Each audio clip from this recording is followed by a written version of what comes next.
Una ciudad colmada de historia, tierra llana de tradición andalusí. Descansa en la cuenca del Guadiana la exuberante Huelva.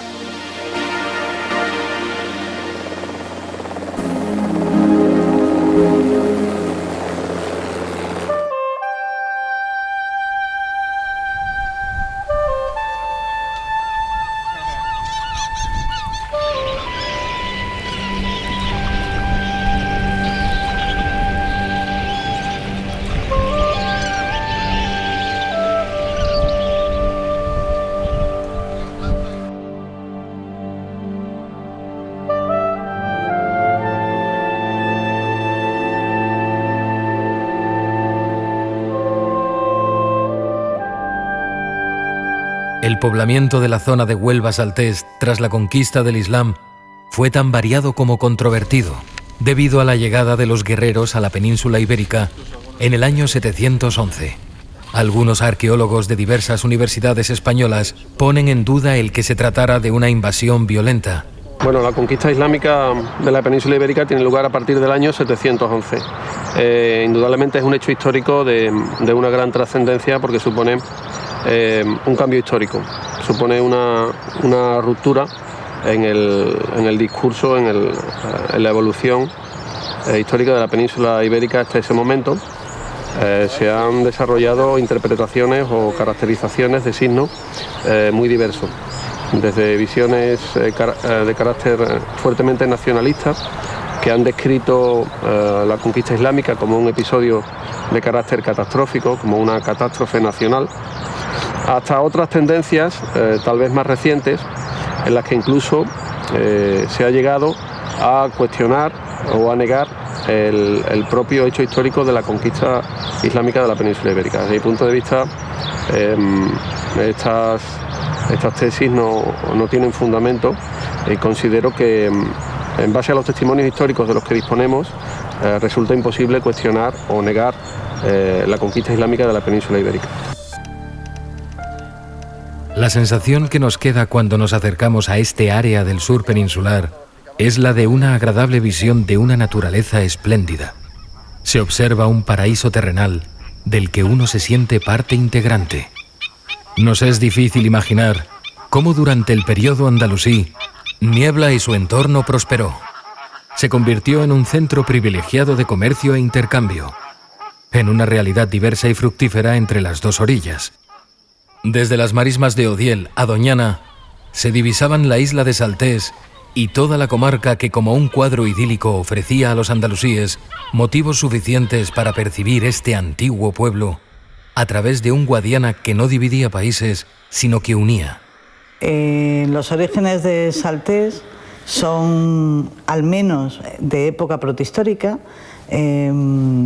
principalmente a partir del siglo VI a.C., son los primeros restos arqueológicos que se han documentado allí. Después, ahí debió de estar, según las escrituras clásicas, según las crónicas clásicas, el templo dedicado a Hércules, del que nos habla Estrabón y que está muy recogido en la bibliografía. Se trata de una zona donde el comercio, la agricultura y la explotación de minerales eran los principales motivos para el asentamiento de diferentes contingentes árabes en mezcla con hispanorromanos tras la caída del reino visigodo.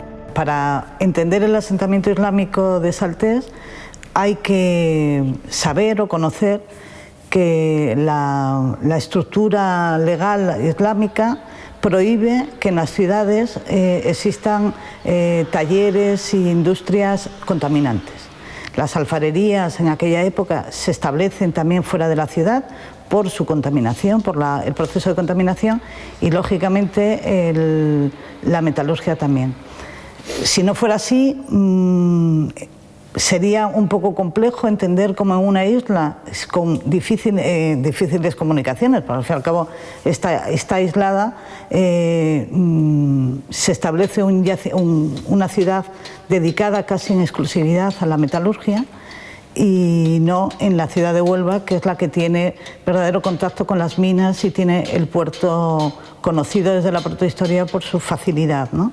Saltés, que es una ciudad que está situada en plena marisma, en la confluencia de los ríos Tinto y Odiel, es un asentamiento abierto, no un asentamiento amurallado, como es característico de esta época en las ciudades del interior. Y esa vocación de yacimiento abierto tiene relación con la explotación agrícola que se hace en los terrenos circundantes de la ciudad y sobre todo con su gran vocación marinera, porque las dos industrias más importantes de Saltés serían la construcción naval por una parte y la producción de hierro que depende de ella. Saltés es como el puerto de Huelva, porque hoy Huelva tiene un puerto exterior y un puerto interior. Y en esta época islámica Saltés era ese puerto exterior de Huelva, un puerto dedicado a las pesquerías y a la producción naval. Las fuentes árabes nos cuentan también con un poco de mito lo maravilloso que debía ser la ciudad de Saltés, ¿no? Que era conocida, pero hay que pensar también que son cronistas que hablan no para los hispanos, sino para gente que vive en Arabia o que vive en otros puntos del Mediterráneo. Entonces sí se mezcla un poquito, como pasa en los textos protohistóricos, la realidad con el mito, ¿no? Porque lo que quieren demostrar es la riqueza y la abundancia de algo que hay en el otro extremo y que no vamos a ver nunca.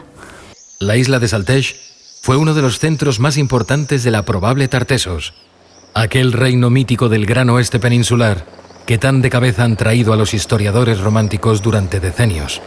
Justo aquellos que imaginaban un reino formidable, bíblico, un dorado enclave de la Torá que ha espoleado la imaginación hacia un reino lleno de espléndidas riquezas, de fabulosos tesoros, propiedad de reyes hercúleos forrados de oro y plata.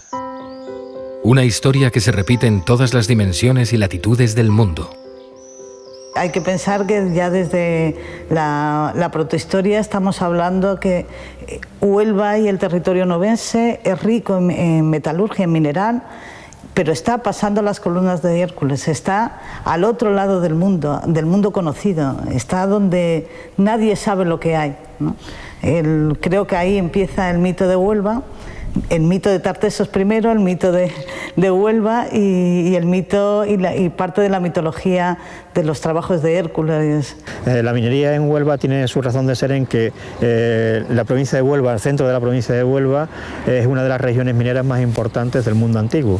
En época islámica, sin embargo, no tenemos ninguna constancia directa de que haya explotaciones de cobre o de plata. Y sin embargo, el hierro se va a convertir en un metal fundamental.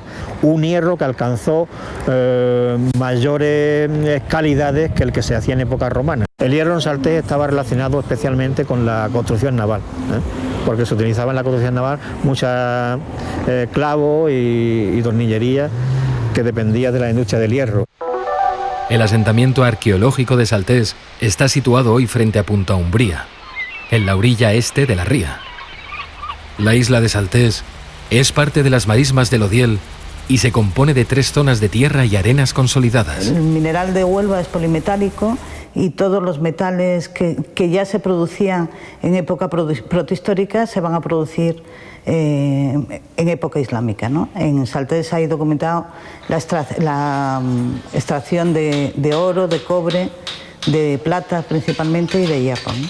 Que son precisamente los metales por los que vienen aquí los orientales, incluidos los islámicos, ¿no? Hoy sabemos que la minería y la metalurgia, o la mineralurgia, perdón, que se ha practicado en las minas de Huelva en época islámica, tiene que ver precisamente con el dominio de la transmutación de unos materiales en otros, lo que sería la alquimia, ¿no? Y en Río Tinto, por ejemplo, sí hay constancia, incluso lo comenta en las fuentes bajomedievales cristianas, que una de las explotaciones favoritas de época islámica es el aprovechamiento de la caparrosa, que es un sulfato de hierro, un mineral natural que sale de las minas, no necesita labores mineras de envergadura, sino que solo hay que esperar al verano, cuando se evapora el agua y como la sal nos deja en las orillas de los ríos, en ese río Tinto, sales de sulfatos de hierro que luego eran aprovechados como mordientes en las tinturas y servía para fijar la pintura a los vestidos. Esta importante ciudad de los siglos X y XI fue sede de los reinos de taifas de los baikríes. El primero de ellos en independizarse sería al-Bakrí, en el 1012. Su emancipación acabaría en el 1051 al ser tomada la ciudad por el taifa sevillano al-Mutadid. Muchas veces las fuentes islámicas no distinguen entre Huelva y Saltés, se refieren a Huelva y Saltés como un único yacimiento, aunque sabemos que son dos realidades urbanas distintas. Cuando en el siglo XI Huelva se convierte en un reino taifa, es el reino taifa de Huelva y Saltés, y el rey de Huelva, de la familia de los bakríes, no vive en Huelva, vive en Saltés, es su residencia, es decir, no hay manera de separar esas dos entidades urbanas, forman una conurbación que diríamos hoy en geografía urbana. Al-Idrisi, el más importante geógrafo andalusí de toda la Edad Media, así se refería al hablar de Saltés. La ría mide solamente un medio tiro de piedra. Se transporta todo lo necesario para los habitantes. El mar rodea la isla de Saltix por todas las partes. En una de ellas solo está separada del continente por un brazo de mar de escasa anchura. Por allí pasan sus habitantes para buscar el agua necesaria. Hay pozos de agua dulce, de donde se puede sacar agua sin descender mucho, y también hermosos jardines. Esta isla posee las especies más bellas de pinos, grandes pastos siempre verdes, y fuentes de agua dulce. Los lacticinios y las leguminosas son excelentes. En Saltés fue donde nació el erudito Abu Ubaid Abdallah al-Bakrí, en 1014, hijo del gobernador musulmán de la provincia de Huelva. Bueno, la figura de al-Bakrí es un personaje representativo de su época, del periodo taifa. Es uno de los autores andalusíes más importantes de origen onubense. Él era originario de Saltés, según lo que nos dicen las propias fuentes árabes de la ciudad de Saltés. Al-Bakrí es un gran polígrafo, reconocido como uno de los grandes intelectuales de Al-Ándalus, que destaca sobre todo por sus tratados geográficos, y pertenece a una de esas grandes familias árabes que se establecieron en la península ibérica a partir de 711, concretamente de origen yemení, que son los que ocupan todas las zonas más ricas de Al-Ándalus. La obra más importante que conocemos de él es una obra de carácter geográfico. Es una obra titulada Los caminos y los reinos, que supone una aportación relevante en el conocimiento geográfico en particular y en algunos aspectos también en el conocimiento histórico en el mundo de esa época. En la provincia de Huelva los yemeníes se extienden por la Cora de Niebla y en especial por los asentamientos más importantes, Niebla, Huelva, Saltés y Gibraleón. Para Ibn Abu al-Himyari, son ciudades que dependen de Gibraleón en Al-Ándalus. Es una ciudad defendida naturalmente. Las montañas que la rodean no ofrecen más que pasos estrechos. Es antigua y se encuentran en ella vestigios antiguos. Está abastecida de agua por un acueducto, formado por arcadas de ancha abertura que atraviesa altas montañas. El agua es conducida hasta la parte más baja de la ciudad y sirve para el riego de una parte de sus jardines. No se sabe exactamente de dónde viene este agua. Sucede a menudo que se descubren hermosos vestigios cuando se hacen excavaciones en el suelo de esta ciudad. A pocos kilómetros al oeste, encontramos vestigios de este periodo. En el caso de Huelva, pues ha sido en particular una zona donde ha predominado la presencia árabe frente a la presencia de elementos de origen bereber. Por otro lado, yo diría que si hay quizás algo que puede singularizar a esta zona, tal vez sería quizás en el ámbito de algunos de los vestigios que han quedado de aquella época, de la época del periodo musulmán, del periodo andalusí. En Aracena aún se conservan los restos de un castillo musulmán, con una torre almohade que fue un alminar, arcos lobulados y entrecruzados. Hay también otros yacimientos muy serios, muy importantes, cercanos a Saltés y que tienen una relación muy directa, imprescindible para entender sobre todo las defensas y los controles que tiene la isla de Saltés o el yacimiento de Saltés, como son Gibraleón, ¿no?, que también con Castillo Almohade, Cartaya con Castillo Almohade, Villarrasa, Villalba, esto subiendo ya hacia la sierra, yendo para el Aljarafe, ¿no? Pero bueno, Almonaster, ¿quién no conoce la mezquita de Almonaster?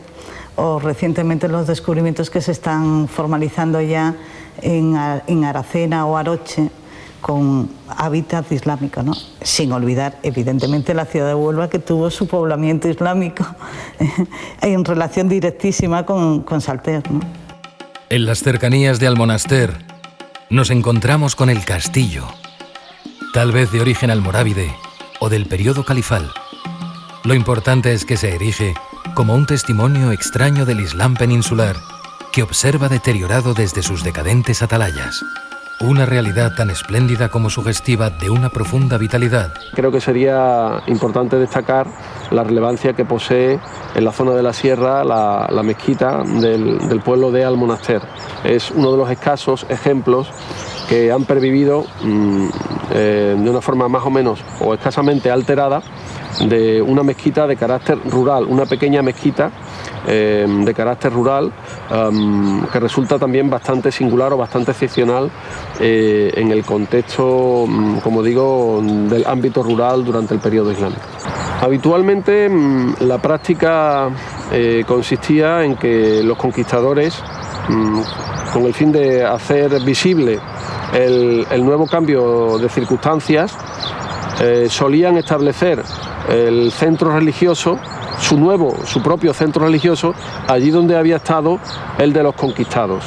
En este sentido, pues los ejemplos son abundantes, ¿no? En el caso de Sevilla, pues es bien conocido como la gran mezquita almohade fue el emplazamiento donde se construyó la nueva catedral gótica. Era una forma de evidenciar el cambio político y el cambio religioso que había tenido lugar. En una pequeña localidad, como es el caso de Almonaster, evidentemente nos situamos en un contexto muy distinto. Los condicionantes políticos, digamos, en este caso, no existen y por lo tanto no existe esa necesidad de evidenciar la nueva dominación establecida por los conquistadores. Probablemente eso explica que haya permanecido, que haya pervivido de una forma bastante fiel a la versión original un centro religioso de la época musulmana hasta el momento actual. Desde las atalayas de Al-Ándalus se divisaban cruces de caminos, espacios de encuentros y conflictos germinales, nudos del tiempo. Posiblemente Saltés también tenga una relación muy directa y de hecho en el siglo XI se establecen relaciones muy directas. La Ciudad Roja es el punto más interior de esa estructura de control territorial que tiene el mundo islámico, ¿no? A pocos kilómetros se encuentra Niebla, capital de un estado taifa y una de las mejores de las ciudades islámicas. Niebla es como la avanzadilla de esta marisma tan productiva, es la avanzadilla hacia las minas, ¿no? Hay que pensar que el río Tinto era navegable hasta Niebla y que iba a facilitar, sin duda, el transporte del mineral desde Bocavina, desde la mina, hasta el puerto de Huelva, ¿no? En el que Niebla sea capital de una cora se refleja perfectamente en la muralla. Es una de las murallas islámicas, si no la mejor, una de las mejor conservadas de la península ibérica y se compara con la muralla cristiana de Ávila. Serían los dos recintos fortificados mejor conservados. En el caso de Niebla es al color del tapial con el que se hizo su gran muralla, ¿no? Los Cabezos de Huelva tienen una cobertera ferruginosa que tiñe sus arcillas de ese color y es metal, brillará y además se mantiene a lo largo del día y del tiempo, ¿no? Según Ibn Mahod, sería conquistada en 1262 por Alfonso X. recibiendo entonces el mismo fuero que Sevilla. Esta acción, a pesar del vasallaje del monarca musulmán, se imponía a Castilla por la presión ejercida desde el oeste por los portugueses a lo largo de la primera mitad del siglo XIII. Un asedio desastroso tanto para los sitiadores y asediados.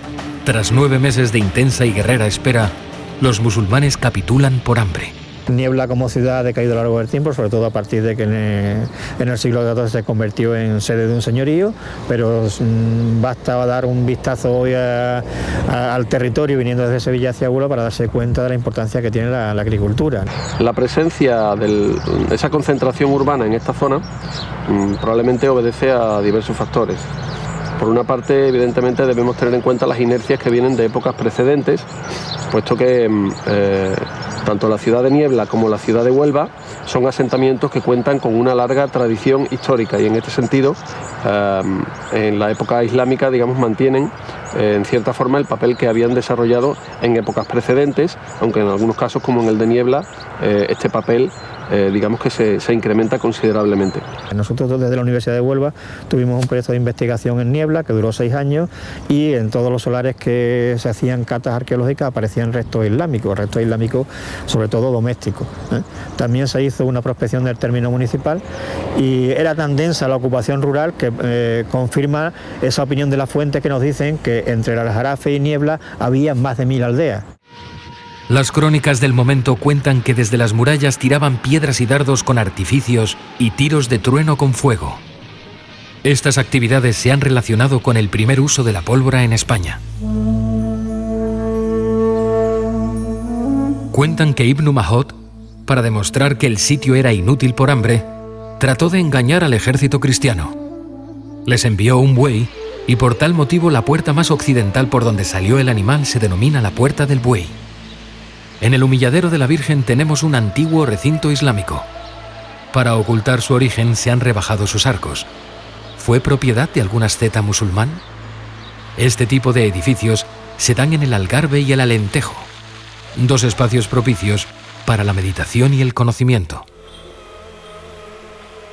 La etimología de la Rábida proviene de Ribat, lugar de retiro y meditación para los musulmanes. La conquista de América no hubiera sido posible sin el aporte científico islámico. El hecho de que el propio Colón estuviera alojado en este monasterio es tan simbólico como curioso. ¿Meditó el marinero mediterráneo sobre la existencia de otro mundo o simplemente se limitó a estudiar a través de la cartografía andalusí la costa americana? ¿Cuál fue el legado respecto a la exploración de las costas americanas? Sin la aportación islámica a las ciencias de la navegación, no hubiera sido posible la exploración del continente americano. El patio central, con jardín y arcos, es de influencia almohade. La obra es de ladrillo visto, que se combina con lienzos enjalbegados. Las techumbres y lucernarios son de origen andalusí. Y es este uno de los puntos donde se gestaría el conocimiento geográfico de una nueva realidad americana que no hubiera sido posible sin la ciencia y disciplinas andalusíes. En estos terrenos, los reinos de Al-Ándalus crecieron con una fuerza inusitada. Desde Saltés y Huelva, la vocación marinera de los musulmanes se elevó gracias al próspero comercio andalusí. Al-Ándalus siempre fue una cultura mediterránea, no fue una cultura atlántica, pero en ese mundo Al-Ándalus permite que ese Mediterráneo no se pare en la columna de Hércules, sino que incluso avance en el Atlántico. Se dice que el último puerto mediterráneo no sería Algeciras, ¿no? Sería Mértola, así que es un puerto incluso fluvial, Así que prácticamente lo que hace Al-Ándalus y el comercio en Al-Ándalus es extender todo ese Mediterráneo por parte de la fachada atlántica, especialmente hasta la altura de Lisboa, que es una zona muy islamizada, tanto al exterior como al interior. Parece que hay una tierra de nadie alrededor de la Raña y del control de las tierras fértiles del Guadiana, ¿no? Pero vamos, la relación sería muchísimo más directa. Los portugueses, hay crónicas en las que hablan de batallas y guerras de los saltesianos con la gente del sur de Portugal, ¿no? Entiendo también que si uno de los grandes defectos de la metalurgia de Huelva es la falta de plomo y de estaño, los circuitos comerciales que se establecen ya en época protohistórica se van a mantener en época islámica, aunque adaptados a su fórmula económica, ¿no? El algarve es una palabra de origen árabe que significa occidente. El Algarve actual, que está en Portugal, en época andalusí no era solo Portugal, comprendía lo que era el territorio de occidente de Al-Ándalus, lo que hoy es Algarve y Alentejo en Portugal, y parte de la actual provincia de Huelva. Ese nombre y esa comarca tomaba nombre de un arroyo, que es el arroyo del Algarve, que se encuentra hoy situado en término municipal de Chucena. Y era el arroyo que dividía el Aljarafe del occidente de Al-Ándalus o Var al-Ándalus. En realidad toda esta comarca, el Alentejo, el Algarve, lo que es la campiña de Huelva, formaba un mismo mundo, porque los ríos, más que separar, unían. El Guadiana no separaba lo que es hoy un país como Portugal y otro con España, sino unía dos regiones naturales. Gracias a los descubrimientos arqueológicos, hoy día podemos oler aún la fragancia de Al-Ándalus entre estas deliciosas marismas. Espléndido lugar donde los andalusíes soñaron atardeceres. En esta península ibérica, que simbolizaba un oeste para los musulmanes de todo el mundo, se gestaría el sueño de un nuevo continente.